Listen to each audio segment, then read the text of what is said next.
So yun, what's up mga padreng? Welcome back to my channel. May dinala ritong motor, Euro 175 Dan Hari.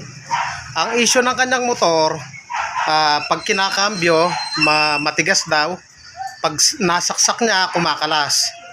Mga padreng, sa pagto-troubleshoot ng motor, dapat hindi natin hinuhulaan yan. Dapat step by step.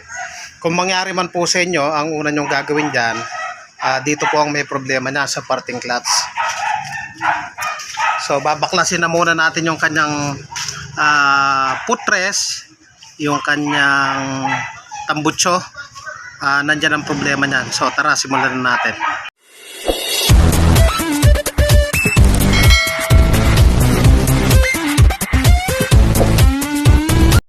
So yung mga padreng, drain ko na yung langis.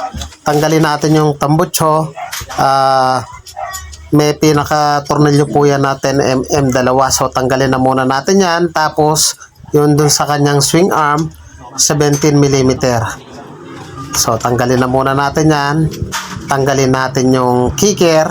Tanggalin yung footrest para mas madali natin mabaklas yung kanyang clutch cover.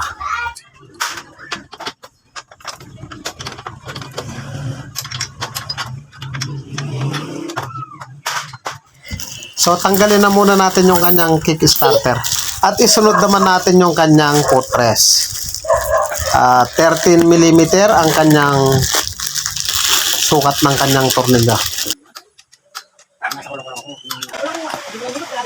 At isunod naman natin yung kanyang clutch cable. Tanggalin natin yan. Isunod naman natin yung 8mm na bolt ng ating clutch cover. Tanggalin natin yan. Dapat tapat-tapat ang pagbabaklas natin yan para hindi siya malosted. So tanggalin na muna natin yan.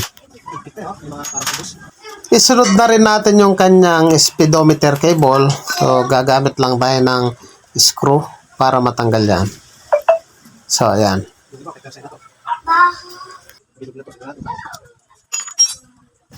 Pwede na natin tanggalin yung kanyang clutch cover. So, ayan. Isunod na rin natin tanggalin yung tatlong screw ng ating pinaka-rotor para ma-expose natin yung pinaka-castle nut niya. Tanggalin na muna natin yan. So, gumamit tayo ng castle wrench para matanggal natin itong pinaka-rotor natin.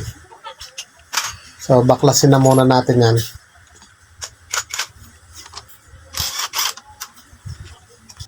Isunod naman natin, tanggalin natin tong kanyang 10mm dito sa kanyang clutch. Tanggalin natin yung spring para madali natin tanggalin yung kanyang circlip. May circlip po yan. So ayan, hasugutin na natin yan. Tanggalin na natin to, tsaka yung kanyang clutch housing. Sunod natin yung kanyang pinaka oil pump. So ayan, hugutin na natin yan. Ito yung pinaka-gear niya. May makikita kayong dalawang screw dyan. Tanggalin din natin yan.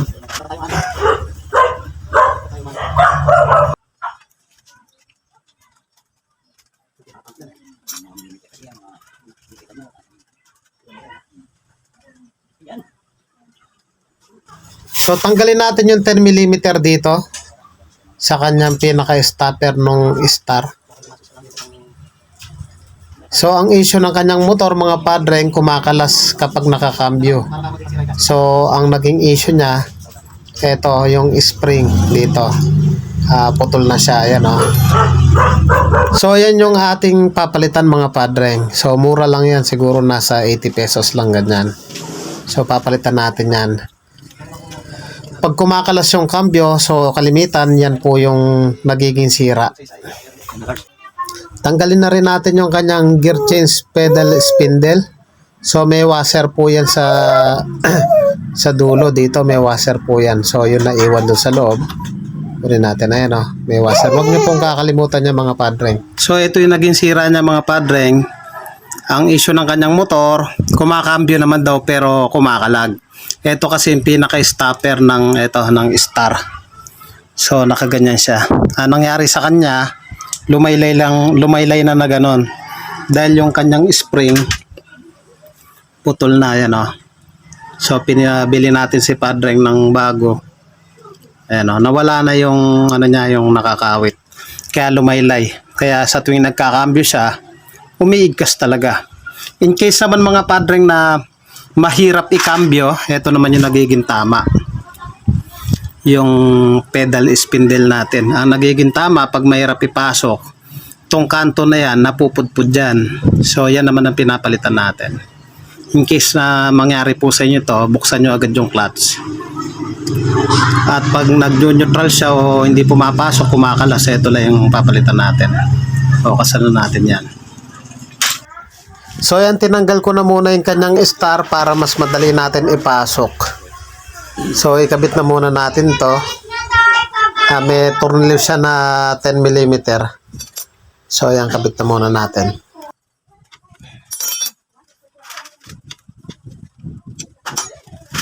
At isunod naman natin yung kanyang star. Gumamit muna tayo ng flat screw. Sikwatin natin pababa para mas madali natin ipasok yung kanyang star. So kabit natin yung tornilyo niya na 10 mm.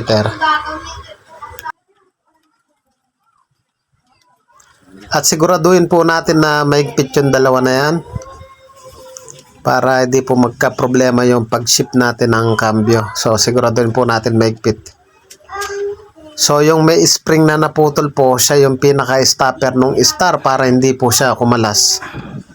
So yan, higpitan muna natin para ayos siya. So yung ganun lang mga Padre. At pwede na natin ibalik yung kanyang pedal gear change spindle. So yan, ganyan lang po siya. Pwede na natin ikabit yung kanyang gasket.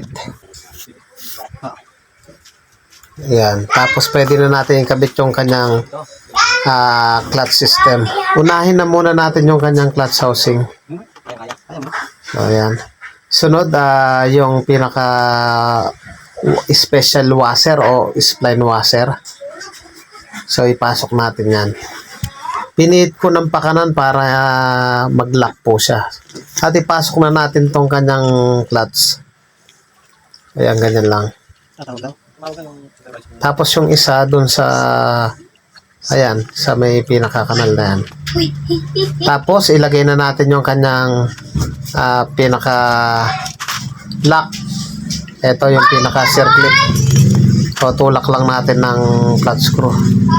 So ganun lang siya. Tapos pwede na natin ikabit yung kanyang spring. Bali 6 po yung kanyang spring mga Padre. So ito, kinabit ko na muna sa kanan yung kanyang pinaka oil pump. So may 2 screw po yan. So madali lang naman po ikabit yan.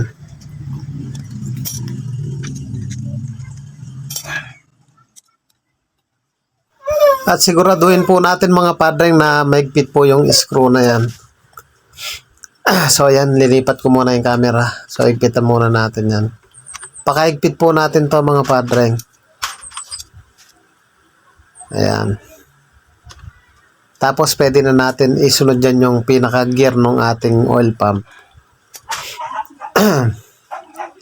So tinulak ko lang yung sa loob para maipasok natin yung kanyang gear. So ito, pasok lang natin dyan. So yan, ayan o, ganun lang mga Padre. Kabit na natin yung kanyang cover. Yung cover niyan mga Padre, may 2 po yan na tornilyo, 8 mm. Ayan, ipitan na rin natin yan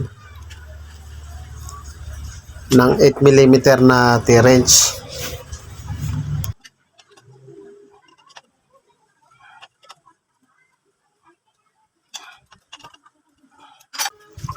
Kabit na rin natin yung kanyang pinaka rotor cover.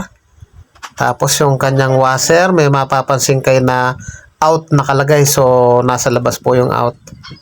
So ayan o. Out. At ikabit na muna natin yung castle nut mga Padre. So igpitan muna natin pansamantala. So mamaya na natin papakaigpit yan.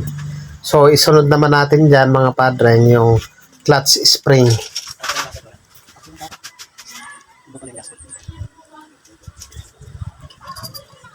Tapos sunod na natin yan, meron siyang 10 mm na bolt paikot, 6 na piraso. Tapos yung bearing sa gitna, yung pinaka clutch release bearing. So higpitan na muna natin yan.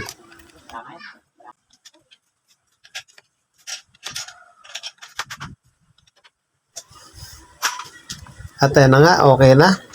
Punasan muna natin. Kabit na natin yung kanyang bearing. Kasabay nito yung pinaka toaster.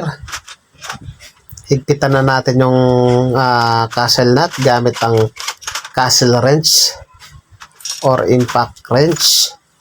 So, higpitan na muna natin yan.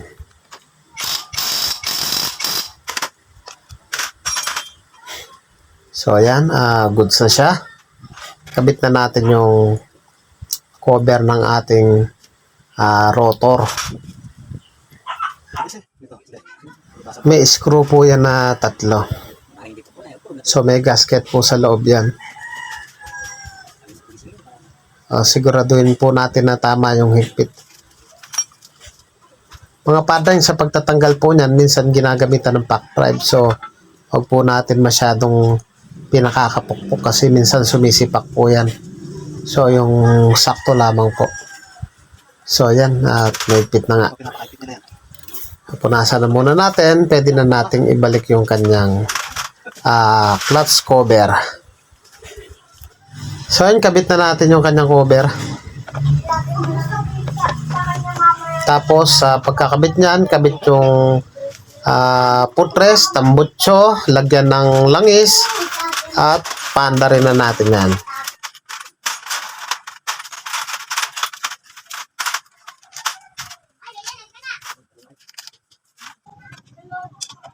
At isunod naman natin yung kanyang speedometer cable. Tapos may screw yun.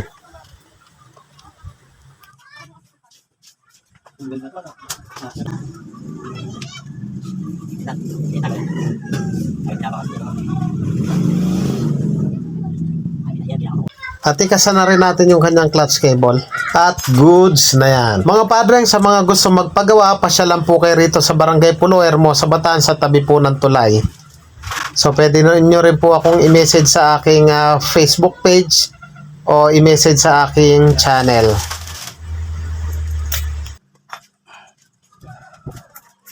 So yung mga padreng, nakabit na natin yung kanyang clutch, yung spring niya na naputol dun sa pinaka-return niya.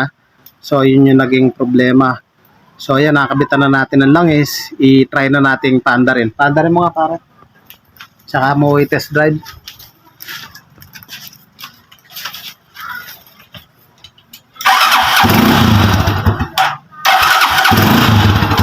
Shout out kay paring Etan. Ayan.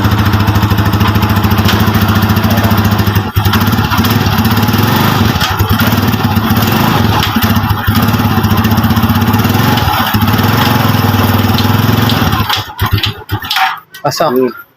Ayun, pasok daw. In case na mangyari po sa inyo, sa motor nyo mga padreng, sundan nyo lang po yung video. At okay na po yan. Thank you po sa inyo. God bless at mabuhay po kayo.